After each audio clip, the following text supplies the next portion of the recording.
Halo pemirsa, apa kabar? Senang sekali saya Raden Madlias dapat kembali menemani Anda dalam sebuah program talks yang inspiratif. Ini dia Bincang Sehati.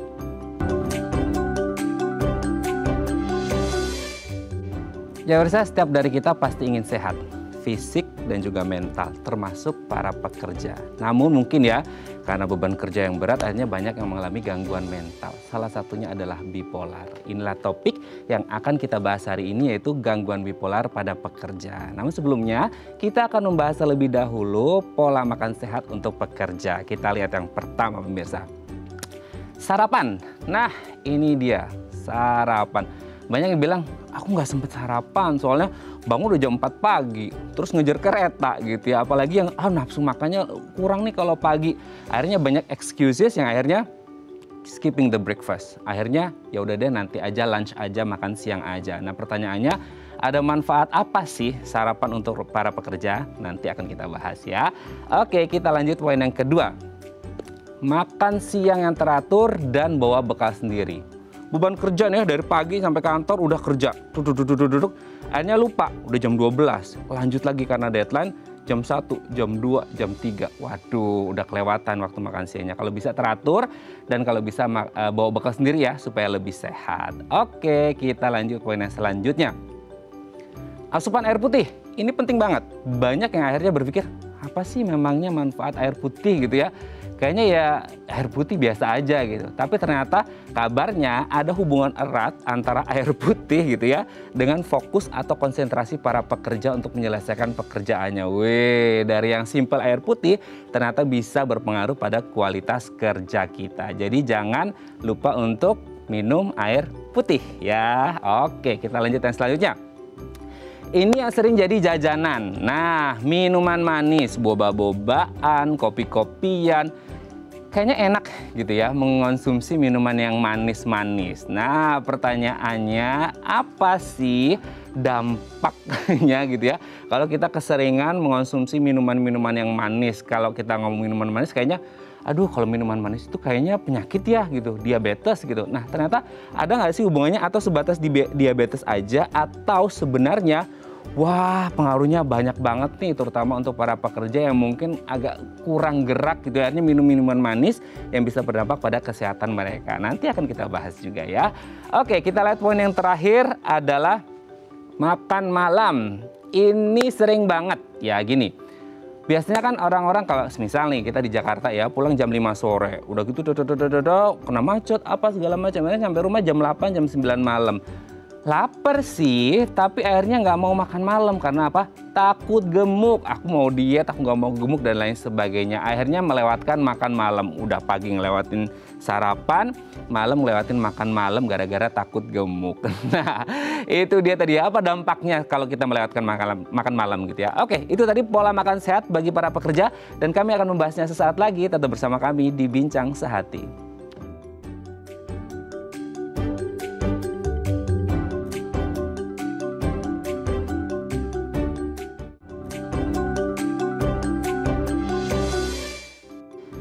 Oke pemirsa, tadi di segmen sebelumnya kita sudah membahas pola makan sehat untuk pekerja. Nah, untuk membahasnya telah tersambung nih bersama kami di sambungan Zoom dengan Dr. Linda Artanti SPGK SHMHKes Aifoka spesialis gizi klinik.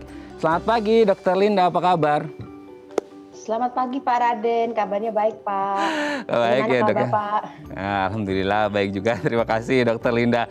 Dok, hari ini kita akan membahas satu hal yang ini kayaknya kalau ngomongin para pekerja ya dok ya, ini banyak banget yang excusesnya gitu ya, terutama untuk pola makan sehatnya, apalagi untuk yang tinggal di kota besar, kayak Jakarta atau Jabodetabek deh gitu ya. Akhirnya banyak yang aduh lupa nih atau melewatkan sarapannya, pulang malam nggak mau makan malam lagi, dan lain sebagainya. Kita akan bahas dampak dari pola makan ini untuk para pekerja ya dok. Yang pertama sarapan dok. Berangkat ya, ini banyak, apalagi untuk yang sekitaran Jabodetabek gitu ya, mau kerja di Jakarta dari mana gitu ya, dari Bogor ujung atau dari Depok ujung gitu ya, akhirnya berangkat jam 4 pagi, jam 5 pagi, udah nggak sempat buru-buru sampai kantor, akhirnya melewatkan sarapan, tahu-tahu udah jam makan siang. Nah, sebenarnya apa sih dampak antara sarapan dan tidak sarapan bagi para pekerja, dan menu sarapan apa yang terbaik gitu dok? Oke, Berarti gini, sebaiknya tuh sebetulnya kalau sarapan itu bagus untuk kesehatan kita. Kenapa? Karena sarapan sendiri itu memberikan nutrisi kepada sel otak kita. Sehingga sel otak itu, terutama pada para pekerja, agar seseorang lebih fokus. Jadi ketika bekerja tuh nggak berpikir yang aneh-aneh. Dan juga selain itu, nutrisi dari sarapan sendiri bantu untuk menetralkan asam lambung. Karena bayangkan kita kan malam tidur nih, tidur kan tidak mungkin makan. Jadi kita puasa kan agak lama, asam lambung meningkat. Jadi kalau pagi kita nggak sarapan, otomatis asam lambung itu masih agak tinggi ya. Jadi kita mesti netralkan dengan sarapan seperti itu. Oke. Akhirnya dampak apa sih dok yang mungkin the worst-nya gitu ya, terburuknya ketika orang bekerja tapi melewatkan sarapannya gitu? Yang pertama pasti tidak fokus. Jadi ketika bekerja tuh, jadi pikirannya tuh seperti ngantuk, lemes, kemudian juga kadang-kadang apalagi kalau orang yang memiliki riwayat mah, kalau tidak ada sarapan, otomatis pencernaan jadi tidak nyaman. Akhirnya apa? Pekerjaan terganggu. Karena bolak-balik ke WC, akhirnya juga ada sakit perut seperti itu. Oke, berarti memang penting gitu ya kalau kita berbicara peran sarapan bagi konsentrasi kinerja para pekerja seperti itu. Nah, pertanyaannya selanjutnya ketika penting berarti menu sarapan apa sih dok yang ideal yang baik deh untuk bekerja? Kan sekarang ada yang mungkin hanya minum susu aja, hanya makan roti aja, ada juga mungkin makan nasi padang sarapan gitu dok. Itu banyak sekali pola makan sarapan seperti itu. Gimana nih dok? Kalau untuk sarapan sendiri sebetulnya kalau yang bagus itu sarapan seimbang. Jadi ada karbohidratnya, ada proteinnya, ada seratnya. Dan usahakan rendah lemak. Jadi kalau misalnya yang terlalu sibuk nggak sempat sarapan, bisa juga kita alternatif kalau nggak bisa nasi, kita bisa pakai seperti oat misalnya dengan susu. Atau kalau tidak sempat lagi, kita bisa bawa roti. Kalau roti kan sudah ada proteinnya juga di dalamnya kan, jadi kita bisa manfaatkan itu. Tapi kalau kita sebaiknya sih bagus ada nasi atau kemudian lauk dan juga ada sayurnya. Tapi usahakan rendah lemak seperti itu Pak. Seperti goreng-gorengan gitu kita kurangin karena mengganggu. Wah, justru itu yang paling banyak berjejer di pinggir jalan ya dok. Kita jadi lapar mata tuh lihat gorengan yang so crispy itu ya. Aduh, menggoda banget ya. Oke, jadi harus sarapan dan pilih sarapan yang sehat. Yang kedua dok, makan siang teratur dan bawa bekal sendiri. Ini nggak bisa dibungkir ya dok ya. Banyak akhirnya karena deadline kerja mungkin udah jam istirahat jam 12 tapi kayak aduh nanggung nih deadline-nya udah sebentar lagi jadi harus ngerjain lagi akhirnya keterusan sampai jam 2, jam 3 baru keinget, baru kerasa lapar. Karena biasanya kalau pas kerja itu kita kayak nggak ngerasa lapar gitu ya dok ya, tiba-tiba udah jam 3, jam 4. Nah, apa sih dampak akhirnya ketika melewatkan lagi makan siangnya agak mundur-mundur seperti itu sehingga akhirnya jadwal makannya terganggu? Oke, kalau untuk makan siang memang kalau misalnya terlambat itu otomatis pencernaan kita jadi nggak nyaman karena jam-jam asam lambung itu akan selalu sama dikeluarkannya. Jadi kalau kita siang kita kan keasikan kerja, kita fokus, kita nggak makan. Memang pikiran kita masih fokus ke pekerjaan, tapi perut kita sering tidak sesuai dengan pikiran kita. Jadi kalau misalnya pikiran kita, tetap saya mau kerja nih, tapi kita terlambat makan, akhirnya nggak nyaman, akhirnya apa? Pekerjaan kita nggak maksimal seperti itu Pak. Dan memang kalau misalnya apalagi yang orang-orang yang sangat sibuk pekerjaannya, saran sih sebaiknya bawa bekal sendiri. Karena kalau bawa bekal sendiri sudah ada standby di sebelahnya seperti itu Pak. Karena kalau misalnya kita menunggu delivery online itu akan butuh waktu. Misalnya kita jam istirahat jam 12 sampai jam 1. Kita baru keinget jam 12 nih jam istirahat, kita baru pesen nih, misalnya pesen Grab atau pesen Gojek, kemudian baru datang jam 1, jam 2, akhirnya nggak sempat makan, akhirnya apa? Terlewat lagi, akhirnya apa? Jam baru kita makan jam 3, jam 4, akhirnya apa? Asam lambung tambah meningkat, seperti itu Pak. Dok, ini sebenarnya aku mau tanya nih, kan banyak akhirnya yang mungkin sarapannya baru jam 8, jam 9 ketika mereka sampai kantor ya. Ini kan banyak tuh yang bawa bekal-bekal sendiri sarapan di kantor jam 8, jam 9. Ketika jam makan siang jam 12, itu kan mungkin banyak yang ngerasa kayak masih belum lapar nih gitu. Akhirnya nanti dia nunggu sekitar jam 2, jam 3 gitu. Karena memang kebetulan pas jam 12, jam 1-nya itu belum lapar banget. Itu boleh apa tetap harus jam 12, jam 12 gitu? Atau gimana sih dok? Oke, sebetulnya kalau yang mau bagus untuk kesehatan kita, jam makan itu usahakan sama setiap hari. Kenapa? Karena metabolisme tubuh kita kan hormonal kita, enzim-enzim kita, asam lambung kita, semuanya jam-jamnya yang sudah ada. Tuhan ciptakan udah ada jam-jamnya. Jadi kalau kita jam makan kita, kadang hari ini jam 8, besok sarapan jam 9, nanti makan siang hari ini jam 12, besok jam 3, besok jam 2, akhirnya apa? Kacau. Akhirnya pengaturan metabolisme tubuhnya nggak bagus. Akhirnya kenapa kadang-kadang ada orang pekerja, oh saya makannya dok padahal cuma sekali sehari, jam 1 siang, saya jarang makan pagi, tapi kok tetap gemuk dok. Nah itu karena pengaturan jamnya nggak sesuai. Jadi itu yang membuat tubuh itu metabolisme jadi kacau seperti itu Pak. Nggak sarapan tapi makan siang jam 1 tapi dirapel sama sekalian makan malam gitu ya dok ya. Oke, kita lanjutkan selanjutnya. Nah ini yang juga banyak, padahal sebenarnya disediakan, mungkin banyak kantor menyediakan gratis gitu ya, air putih. Nah dampak air putih ini seperti apa dok untuk kesehatan terutama untuk para pekerja?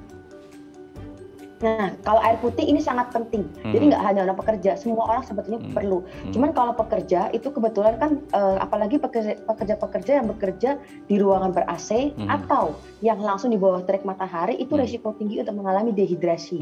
Kenapa? Karena ada penguapan cairan yang nggak kelihatan. Betul. Contoh kalau kita di ruangan AC, kita sebenarnya kita berkeringat, tapi nggak netes-netes seperti kalau orang yang bekerja di bawah terik matahari. Itu yang akan menyebabkan kita jadi dehidrasi kalau cairan itu nggak diganti.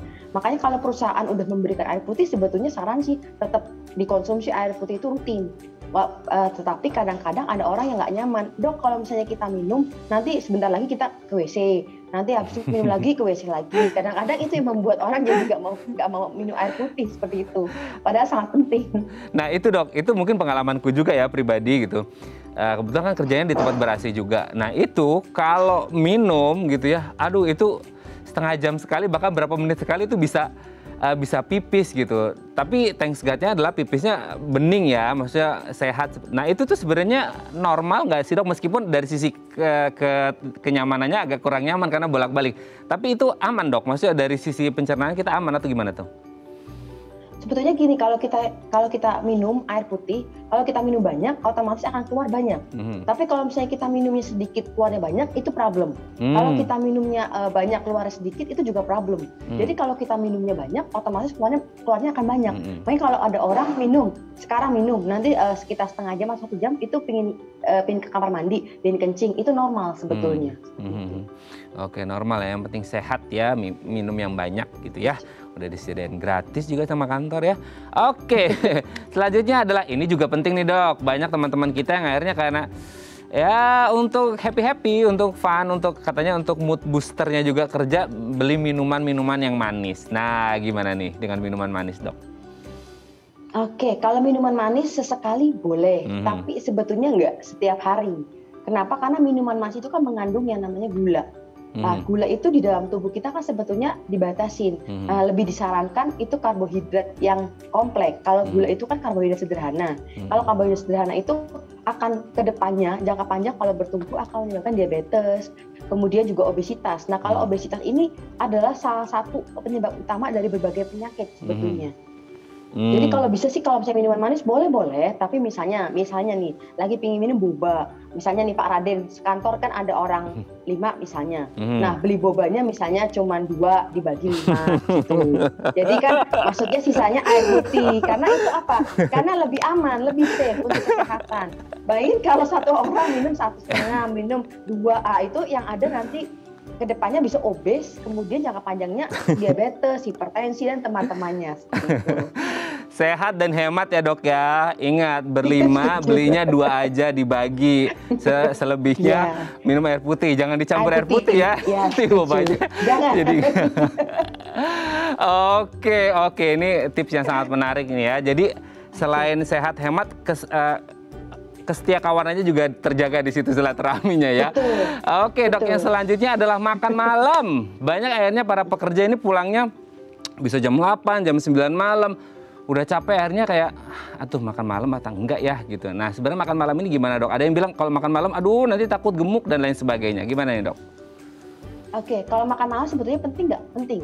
Karena kalau makan malam itu untuk persiapan kita mau tidur. Karena kan kalau tidur kita kan nggak mungkin makan. Betul. Jadi kan kita tidur nih, misalnya kita tidur jam 10 malam atau jam 11, paling lambat jam 12 misalnya. Kita bangun sekitar jam 4, jam 5 misalnya subuh kan. Nah itu kan udah puasa nih sekitar 5-6 jam. Itu puasa kan lama. Kalau kita nggak makan malam, otomatis pencernaan kita nggak nyaman nih. Akhirnya apa? Tengah malam kita terbangun, akhirnya lapar, akhirnya ngemil. Itu problem lagi. Seperti itu. Jadi kalau bisa sih makan malam itu terakhirnya itu 3 jam sebelum tidur, makan beratnya. 3 jam sebelum tidur. Jadi kalau misalnya kita tidur 10, ya setidaknya sekitar jam 7 kita sudah makan malam. Nah, tapi kalau misalnya dok, saya masih sering lapar dok, boleh aja sekitar 2 jam sebelum tidur kita boleh masih ngemil ringan seperti misalnya biskuit atau seperti buah-buahan, kita boleh seperti itu. Jangan gorengan ya dok. Kita tetap harus makan. Jangan. Dok, ada juga yang bilang gini dok, ini nggak tahu ini mitos atau fakta gitu ya. Makan malam itu maksimal, ada yang bilang ya, antara jam 6 sampai jam 7 gitu. Itu sebenarnya mitos atau fakta atau kembali lagi 3 jam atau maksimal 2 jam sebelum tidur gitu atau gimana tuh? Sebetulnya gini, kalau misalnya itu kalau bagus memang 3 jam sebelum waktu tidur. Nah, waktu tidur itu yang bagus itu sekitar jam 10 malam sampai jam 11 malam. Jadi perhitungannya kalau misalnya 3 jam ya sekitar paling lambat sekitar jam 8 paling lambat terakhir makan. Jadi nggak patokan jam 6 jam 7 enggak kan, takutnya kan ada yang lagi jam 6 setengah 7 lagi sholat atau lagi misalnya belum pulang kerja. Jadi sekitar jam 7 setengah 8 masih oke, nggak masalah. Yang penting 3 jam sebelum tidur karena untuk membuat perut kita lebih kosong dulu sebelum kita istirahat. Ada makanan yang harus dihindari nggak sih dok kalau malam dok, untuk makan malam ini kan kayaknya sensitif banget nih untuk orang-orang. Kalau untuk dihindari sebetulnya seperti makanan yang seperti goreng-gorengan ya dan bersantan. Karena biasanya kadang perut nggak nyaman. Terus juga beberapa kasus kalau pasien-pasien yang dengan intoleransi laktosa, usahakan nggak minum yang produk-produk susu. Karena takutnya pencernaan nggak nyaman, akhirnya malah diare tengah malam malah nggak nyaman seperti itu. Sama jangan makan yang terlalu manis. Karena nanti di malam hari akhirnya cepat lapar lagi seperti itu. Oh, oke ya. Oke, itu dia tadi ilmu yang sangat bermanfaat dari Dr. Linda supaya kita para pekerja tetap sehat bekerjanya ya. Terima kasih Dr. Linda, sehat selalu. Selamat Sama-sama, pagi. Pak Raden, Tuhan berkati. Selamat pagi. Selamat pagi. Oke, pemirsa, kita akan kembali saat lagi. Tetap bersama kami di Bincang Sehati.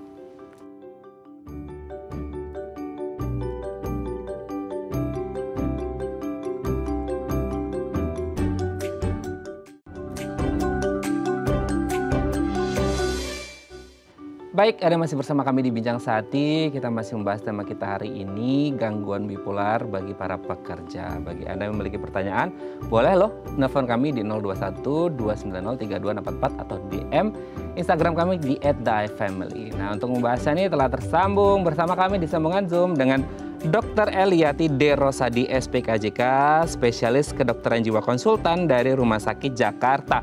Assalamualaikum Dr. Eli, selamat pagi, apa kabar? Waalaikumsalam, alhamdulillah baik. Alhamdulillah, semoga selalu sehat ya Dr. Eli ya, amin. Ya, amin. Amin, ya Rabbal Alamin. Dok, hari ini kita akan membahas, mungkin ini dialami oleh para pekerja yang ya di masa pandemi ini mungkin stresornya lumayan tinggi dok. Akhirnya banyak yang mentalnya juga mungkin ikut terganggu segala macam. Salah satunya adalah bipolar seperti tema kita hari ini. Namun sebelumnya kita akan membahas terlebih dahulu. Gangguan mental apa aja sih dok yang biasanya terjadi pada para pekerja nih dok? Ya tergantung, ada yang cemas, gangguan depresi, gangguan tidur, gangguan yang lebih berat, dikatakan psikosis gitu, macam-macam. Tergantung. Tergantung ya dari background dan mungkin kondisi yang dialami oleh para pekerja itu sendiri. Iya, betul. Oke. Nah, kenapa sih Dr. Eli akhirnya para pekerja ini rentan mengalami gangguan kesehatan mental gitu? Ya, orang itu kan terjadi misalnya depresi karena apa yang diharapkan sama dia tidak sesuai dengan kenyataan. Kebanyakannya begitu. Ya, dia mengharapkannya banyak, dapatnya sedikit, ya stres dong. Itu yang menyebabkan orang nggak bisa tidur, orang menjadi depresi, orang menjadi cemas. Apalagi dengan kondisi sekarang, ya. Punya anak, sekolah nggak pergi ke sekolah, di rumah, ibunya harus kerja, misalnya gitu kan, itu stresor semua. Tapi lebih banyak sebenarnya dia stresornya internal di kantor atau sebenarnya eksternal di luar kantor, mungkin dari keluarga, mungkin kalau untuk yang sudah berumah. Bisa, di kantor juga bisa. Keinginan daripada bosnya mungkin tidak sesuai dengan apa yang dia harapkan, atau bosnya jadi marah, kok kamu kerjanya begini, kan bisa aja, ya kan? Jadi tidak sesuai. Oke, jadi perlakuan itu treatment di antara sesama rekan kerja juga berpengaruh berarti ya Dokter Eli ya? Ya sangat berpengaruh. Dari tergantung juga. Dari keluarga jadi eksternal kantor juga bisa berarti ya Dok? Iya bisa, bisa. Tergantung orang ya bagaimana bisa menerima hal itu. Dengan kondisi yang sekarang. Kalau bisa di-accepted dengan keadaan itu ya nggak apa-apa. Tapi kalau tidak accepted kan dia akan jatuh sakit.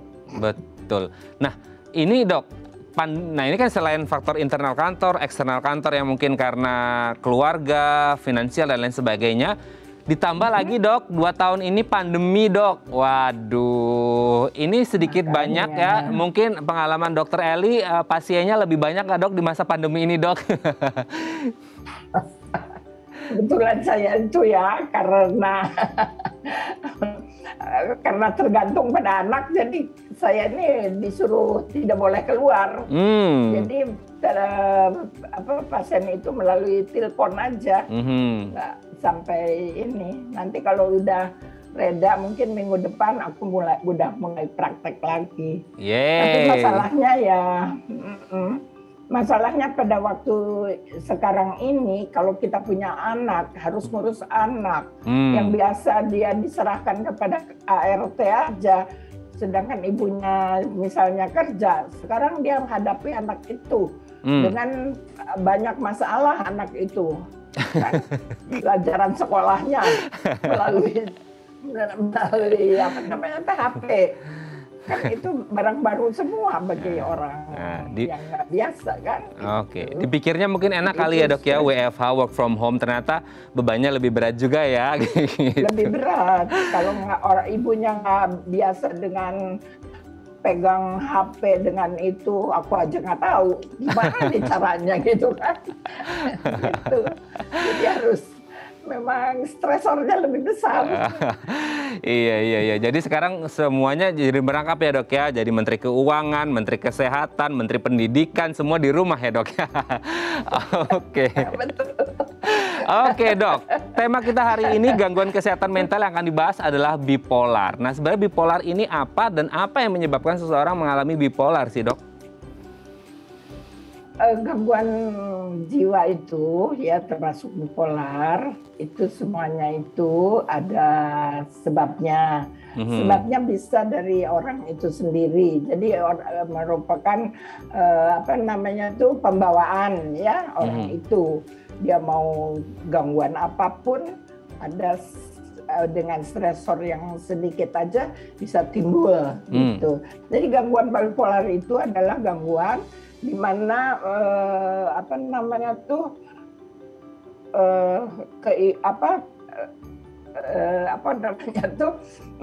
emosinya itu sangat tinggi, kadang-kadang tinggi, kadang-kadang jadi depresi gitu. Jadi jadi bolak-balik antara emosi yang tinggi dengan depresi itu yang namanya bipolar. Jadi dua kutub gitu, kutub depresi sama kutub yang ke atas itu gitu. Itu semacam kayak mood swing gitu nggak sih Dokter Eli? Sebentar-bentar gini, sebentar-bentar gini gitu. Ya bisa seperti swing gitu. Kadang-kadang kan orang nggak apa-apa itu, padahal itu gangguan yang sangat sulit ya, yang sangat merepotkan dan sangat sulit karena harus ada kepatuhan juga dari pasiennya untuk berobat misalnya. Terus ada lingkungan juga harus mendukung gitu. Kalau tidak ya jadinya itulah. Ya. Oke, Dok, ini kan kalau ngomongin mood seseorang kan memang kadang-kadang happy, kadang-kadang sedih gitu ya. Itu kan sebenarnya normal. Nah, kalau untuk orang bipolar ini dia bisa terjadi begitu saja ganti-ganti mood, itu tanpa ada faktor pemicu bisa terjadi begitu aja atau gimana sih, Dok? Bisa. Bisa ada pemicu, bisa tidak ada pemicu. Oke. Ya. Jadi gimana nih? Jadi kita anamnesisnya harus jelas juga bagaimana timbulnya ini. Kadang-kadang kan dia suka menghambur-hamburkan uang, gitu kan. Tidurnya tidak sedikit, misalnya tidak banyak tidur atau kurang tidur. Banyaknya maunya jalan-jalan aja. Kalau ada apa-apa dia bagi-bagi, tetangganya dibagiin uang, gitu kan. Gitu. Iya, yang bipolar itu sangat sulit memang. Kalau tidak ada kepatuhan dari pasiennya, ada kepatuhan dari keluarga. Soalnya kalau nggak ada dukungan keluarga kan susah juga orang harus berobat misalnya. Ngapain aku harus berobat, katanya gitu kan biasanya. Oke. Nah, aku juga pernah baca nih dok, kalau nggak salah ya, tolong dikoreksi kalau salah ini dok. Katanya orang-orang yang rentan mengalami bipolar itu adalah orang-orang yang kerjanya di sektor kreatif, di mana mereka diharuskan untuk terus-menerus berpikir kreatif. Itu betul apa nggak sih dok? Kalau pekerjaan dituntut untuk terus berpikir kreatif, menyebabkan stres, ya bisa aja terjadi. Tapi dia kalau memang dia kreatif banget sih, ya nggak apa-apa. Tapi kalau disuruh, ya susah dong, gitu kan. Tergantung orangnya yang disuruh. Berarti apakah ini indikasinya bahwasanya di luar sektor kreatif pun ketika mungkin ada beban, stresor dan lain sebagainya, orang tetap akan bisa mengalami bipolar atau bagaimana nih Dokter Eli? Bisa, ya bisa. Bisa, karena stresor yang berat juga bisa, gitu. Oke. Nah, kalau kita berbicara tentang bipolar, ini kan kadang-kadang kita agak kan dulu pernah ya dok ya, ada artis yang ngerekam videonya sendiri gitu ya, joget-joget, nangis-nangis, marah-marah, segala macam gitu ya. Dan akhirnya beliau ini pun mengakui bipolar seperti itu. Ini sebenarnya sama dengan gangguan mental yang lain atau ini beda nih gitu dok? Udah termasuk gangguan mental. Yang lain itu ya jenisnya aja yang lain. Ini bipolar, ini gangguan cemas, ini gangguan depresi, ini gangguan psikotik, misalnya gitu. Jenisnya aja. Kita mendiagnosis apa, sehingga terapi akan disesuaikan dengan jenis penyakitnya, kan gitu. Oke. Sesuai dengan penyakitnya apa, terapinya, pengobatannya seperti itu. Iya, Oke, iya. Dokter Eli, nanti kita akan break terlebih dahulu. Nanti di segmen berikutnya aku mau tanya-tanya gejalanya apa sih ketika orang mulai mengalami bipolar. Kita kan sebagai keluarga, orang-orang dekat juga harus ngerti ya dok ya, ketika ada teman kita atau anggota keluarga kita atau pasangan kita mulai mengalami gejala-gejala bipolar, nanti akan kita bahas di segmen selanjutnya. Kami akan kembali saat lagi, tetap bersama kami di Bincang Sehati.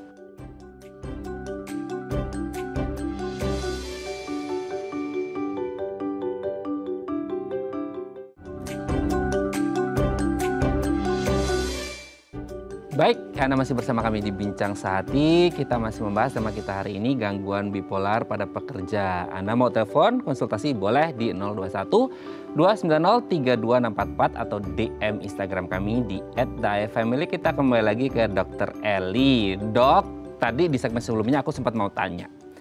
Gejalanya apa sih ketika seseorang ini mulai mau mengalami bipolar? Sehingga mungkin kita sendiri mungkin ya, atau teman-teman, rekan kerja di sekitar kita gitu ya, atau keluarga kita ini bisa mengerti bahwa oh ini nih kalau ada kayak gini, ini berarti meskipun tidak langsung self diagnosis ya dok ya, langsung diagnosis enggak, tapi kayak oh ini kayaknya kalau kayak gini ini mulai mengarah ke bipolar deh. Gimana tuh Dokter Eli? Iya, jadi biasanya permulaannya dia merasa perasaannya itu tegang ya, seperti terperangkap gitu kan. Terus perasaan gelisah yang tidak biasa, dia mondar-mandir gitu kan, gelisah. Terus sulit berkonsentrasi karena takut, khawatir gitu. Takut sesuatu yang buruk terjadi. Jadi nggak apa-apa, dia udah ketakutan gitu kan. Perasaan akan hilang, kontrol diri itu hilang. Jadi dia misalnya kalau yang udah kelihatan banget sih, yang paling kelihatan kalau dia punya uang, dia bagi-bagikan uang. Kalau dia punya makanan, dia bagi-bagikan uang. Jadi nggak bisa tidur, tidurnya juga akan kurang gitu kan. Jadi gelisah gitu. Oke. Itu yang paling kelihatan. Itu gejalanya gitu ya, Dok? Emosinya. Nah, latar belakang keluarga, Dok, mungkin kayak dari broken home atau kekerasan dalam rumah tangga atau trauma masa kecil, ini sebenarnya ada pengaruh nggak ke seseorang yang akhirnya menyebabkan seorang ini mengalami bipolar, Dok? Bisa aja, cuma jadi kita kan harus kalau melihat pasien itu harus kita cari riwayatnya bagaimana dia gitu kan, dari mulai sakitnya bagaimana, kapan mulai sakit, umur berapa, kira-kira sangat mengganggu kenapa gitu kan, terus kita evaluasi lagi keadaan keluarga gimana, apa yang terjadi pada masa anak, pada usia berapa tuh harus kita itu kan. Jadi tergantung dari ininya sendiri, apa namanya tuh, bagaimana bisa atau tidaknya karena dia faktor keluarga, itu tergantung dari masing-masing, nggak mesti gitu. Oke. Ada apa ya, Dok, bahasanya tingkatan nggak sih, Dok? Maksudnya ini tingkat bipolar yang ringan, yang sedang, yang berat gitu, Dok?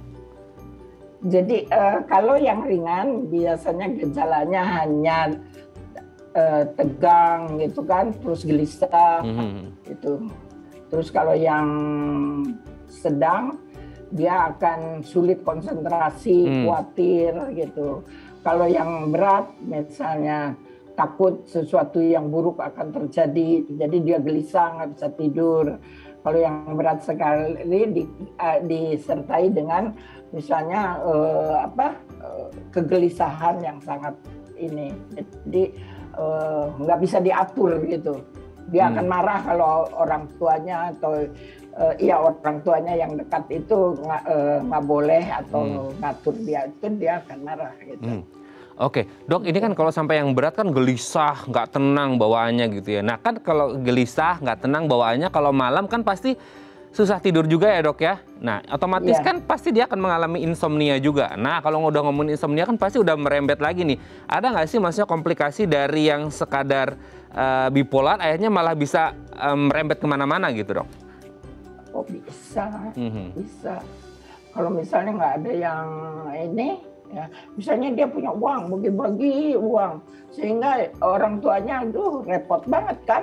Ini anak katanya bagi-bagi uang terus, makanan dibagi-bagi terus, gelisah dia kemana, ke pasar kemana itu. Aku punya pasien juga gitu tuh, gelisah. Terus ada juga yang orangnya orang banyak uang, aduh gelisah gitu kan. Yang paling banyak itu adalah yang gelisah, yang tidak bisa mengontrol dirinya sendiri gitu. Dibilangin dia akan marah gitu kan. Itu. Oke, bagi-bagi uang gitu ya. Kalau crazy rich sih nggak apa-apa ya, Dok ya. Kalau masih internship yang jadi masalah, Dok. Oke, Dok, sebelum kita lanjut, Dokter Eli, ini ada DM Instagram dari pemirsa, aku bacakan ya, Dok ya. Ini dari Mbak Rika nih.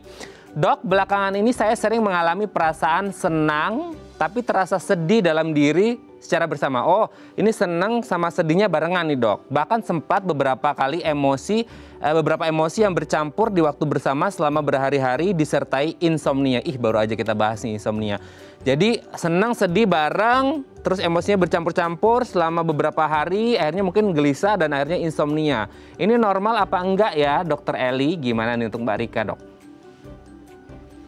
Ya orang kan biasanya bisa tidur, harus bisa tidur kan, biar besoknya bisa kerja. Kalau nggak bisa tidur kan besoknya kita nggak bisa kerja. Betul. Jadi itu juga jadi masalah kalau nggak bisa tidur. Jadi tidurnya juga harus diperbaiki. Terus gelisah kenapa? Jadi kita nggak bisa fokus kan kalau gelisah. Sedangkan kita kerja itu kan harus fokus. Itu jadi masalah. Jadi ini memang harus diterapi juga kalau menurut saya sih ya. Jadi bagaimana sih, adakah stresornya dia begitu itu apa tidak, atau datang begitu aja gitu. Kalau ada stresornya, apa sih stresornya gitu kan, apakah dia dari kecil itu memang sering misalnya dimarahin atau diapain gitu sama orang tuanya gitu. Jadi riwayat lagi kecil juga harus kita tahu itu sampai sekarang. Jadi anamnesis ya, jadi mencari riwayat sakitnya itu ya harus jelas banget gitu. Oke, gelisahnya harus dicari tahu dulu akar masalahnya seperti apa gitu ya dok. Ini masalah psikis benar-benar gelisah karena mentalnya atau gelisah karena ngelihat tagihan pinjol. Itu beda ya dok ya, itu beda gitu ya. Karena ini masalah psikis pekerjaan untuk para pekerja mungkin ya, karena beban pekerjaan, deadline, harus meeting, presentasi dan lain sebagainya. Itu harus menjadi catatan ya. Semoga ini bisa menjawab pertanyaan Mbak Rika gitu ya. Semoga sehat selalu, dan kalau mau konsultasi silakan hubungi Dokter Eli untuk lebih lanjutnya ya. Terima kasih Mbak Rika. Oke dok, ini juga aku pernah baca ya dok ya. Ini ya nauzubillah min dzalik ya dok ya. Semoga tidak terjadi. Cuman kan kalau kita ngomongin tentang apa ya, gangguan mental gitu ya, sering kita baca kalau udah yang di tahap berat banget gitu ya dok ya, ini bisa self harm gitu, bisa menyakiti diri sendiri, yang bahkan bisa suicidal action juga, mungkin aksi bunuh diri mungkin, nauzubillah gitu ya, sampai akhirnya mengakhiri kehidupannya sendiri. Nah kalau untuk bipolar ini di tahap yang paling serius banget, ini bisa nggak terjadi self harm atau menyakiti diri sendiri dok?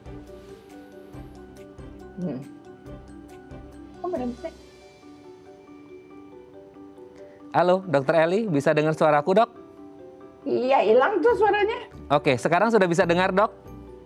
Sekarang bisa dengar, barusan hilang.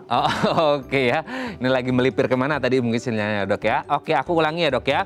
Nah ini kan aku sempat baca nih dok, kalau yang namanya gangguan mental, ini kan sering banget orang ngomonginnya sampai di tahap yang serius banget, ini orang bisa melakukan self harm atau menyakiti diri sendiri, bahkan suicidal action atau aksi ya nauzubillah bunuh diri, mengakhiri hidupnya sendiri. Nah kalau untuk bipolar, adakah mungkin mengarah ke situ dok, sehingga kayak aduh ini ujung-ujungnya kalau bipolar pasti akan menyakiti diri sendiri, bahkan mungkin yang lebih parah lagi, atau gimana dok?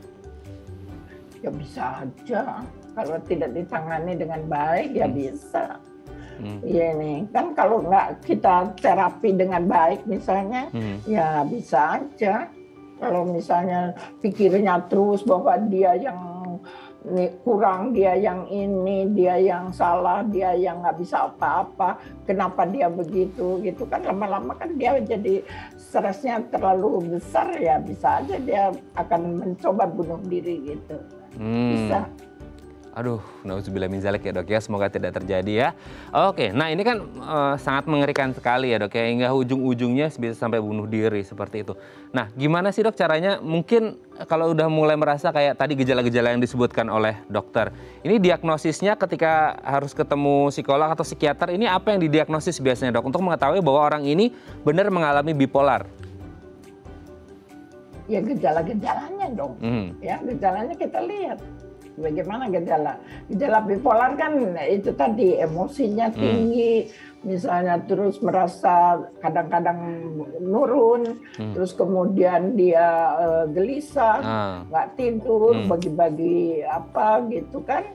Gitu, jadi kita mesti lihat juga gejalanya itu bagaimana, apakah ini akan menjurus ke bipolar ataukah bukan gitu. Nah kalau andai kata dia misalnya kita bisa diagnosis bahwa dia bipolar, ya kita harus terapi, itu harus diterapi. Dan itu terapi biasanya kan kalau orang yang sakit mental itu kalau dikasih terapi nggak mau diminum obatnya, nah gitu kan. Jadi kan harus ada orang tua atau siapa gitu mengawasi ya, memegang, yang ngawasi supaya bisa minum obat. Nah ini dok, ini juga sering kali kita berbicara kalau gangguan kesehatan mental, kan banyak orang merasa ini aib gitu ya dok ya. Akhirnya ketika ada orang nih, kita lihat teman kita atau saudara kita atau keluarga kita ada yang mengalami gejala-gejala, akhirnya dia denial dok, enggak kok aku nggak bipolar, beneran deh, sumpah deh aku nggak bipolar gitu. Tapi gejala-gejalanya sama seperti disebutkan oleh dokter. Nah itu gimana tuh dok? Cara menyampaikannya kalau itu tuh kayaknya mengarah ke bipolar deh gitu. Ya kita nggak usah bilang aja, tapi kita kasih obat aja dia supaya dia tidak begitu. Kalau kita bilangin kamu bipolar, enggak ya, terus gimana putus dengan begitu. Tapi kalau kita tahu memang benar-benar ini sangat mengganggu lingkungan, ya harus dikasih obat. Caranya bagaimana? Gitu kan. Yang penting kan caranya kita kasih obat bagaimana. Gitu.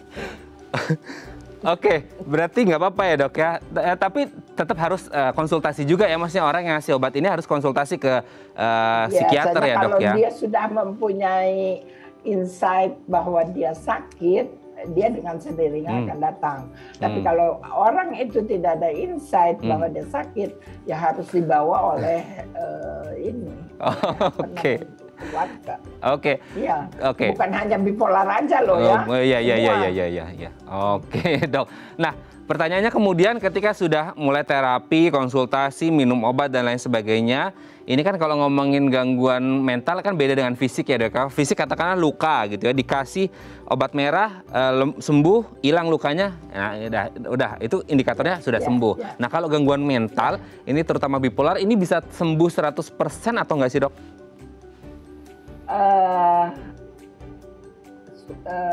Tidak mungkin ya, tidak 100%. Tapi ada insight bahwa dia mempunyai insight bahwa saya ini sakit bipolar, jadi saya harus berobat, saya harus datang ke dokter. Itu bagus. Jadi dia ada insight, harus ada insight. Harus ada dia berpikir bahwa dia memang sakit. Kalau nggak ada, dia berasa tidak sakit, dia tidak akan mau pergi ke dokter ataupun makan obat gitu. Berarti memang dimulai dari self awareness ya, kesadaran diri sendiri. Gitu ada insight bahwasanya dia memang mengalami bipolar. Nah, berarti kalau ada orang yang sudah di titik di mana dia menyadari dia bipolar dan ketika ada apa-apa dia langsung ke psikiater, ini di tahap yang katakanlah ketika buruk sekali itu di angka 0, berarti ketika sudah sadar dia insight, dia sadar dia bipolar, dia sudah menuju ke tahapan yang lebih baik kondisi psikologisnya, Dok ya? Iya, betul. Jadi kalau dikasih obat dia bisa berhenti sepertinya kan gitu, terus nanti dia kambuh lagi gitu kan. Emang perjalanan penyakitnya ya begitu, kambuh. Dia sepertinya ini berhenti gitu kan, gangguannya itu hilang, terus tapi pada suatu waktu dia akan kambuh lagi gitu. Jadi seperti gelombang gitu. Kan? Naik turun gitu ya, Dok ya. Oke, Dokter Eli, ngomong-ngomong tentang kambuh, barusan Dokter Eli menyebutkan kambuh. Nanti di segmen terakhir kita akan membahas tips ya, Dok ya, bagaimana cara mencegah kekambuhan bipolar. Nanti akan kita bahas di segmen terakhir. Kami akan kembali saat lagi, tetap bersama kami di Bincang Sehati.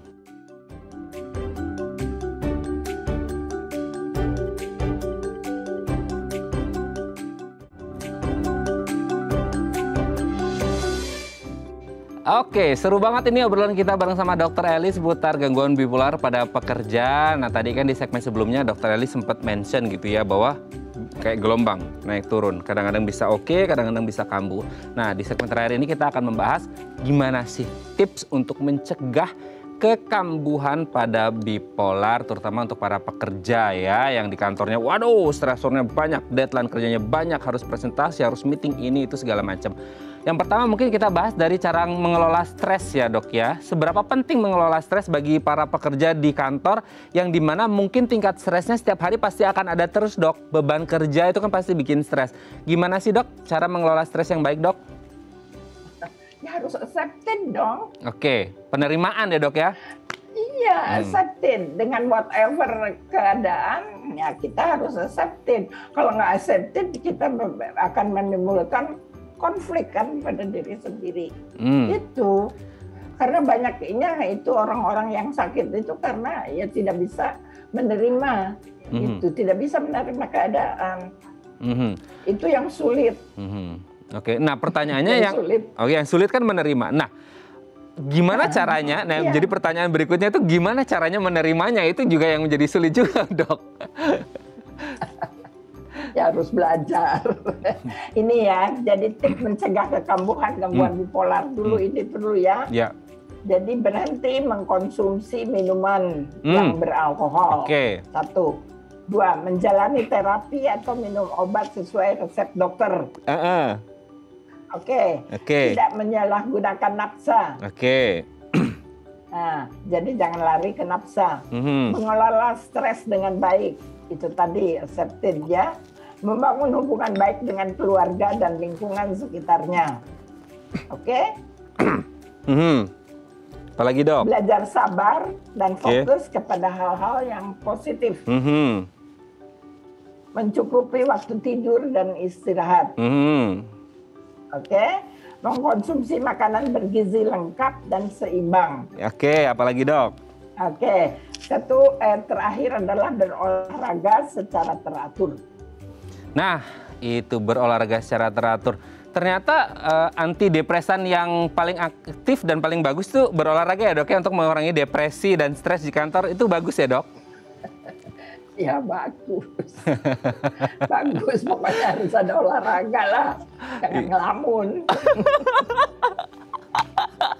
Jadi ngelamun karena beban kerjaannya udah terlalu banyak dok, jadi akhirnya nggak ngerjain kerjaan malah ngelamun. Iya, akhirnya ngelamun, akhirnya ngelantur, akhirnya berhenti bekerja, berhenti, kan gitu. Oke, wah, oke. Ini happy banget nih aku hari ini ya, siaran bareng sama Dokter Eli, sangat menghibur sekali. Jadi kalau mungkin ada permasalahan tentang kejiwaan bisa menghubungi Dokter Eli, karena waduh ini bagus banget gitu ya. Nah, untuk hal-hal positif mungkin ada yang ingin disampaikan untuk teman-teman yang mengalami bipolar dan mulai resah kerjanya di masa pandemi ini dok, apa yang disampaikan ke teman-teman semuanya? Itu tadi, kalau menurut saya sih, jadi masalah itu kan selalu ada. Yes, oke. Ya, nah kita bisa menerima masalah itu apa sih? Ya, karena masalah itu karena datangnya itu tidak sesuai dengan keinginan kita, ya kan? Yes. Baru dikatakan masalah. Nah, jadi kan setiap orang berbeda. Jadi kita harus bisa. Kenapa orang itu demikian? Oh, dia punya itu. Jadi kita juga bisa. Oh iya, memang dia demikian. Ya, it's okay. Jangan dimasukkan ke hati. Jangan jadi pikiran. No baper club ya dok.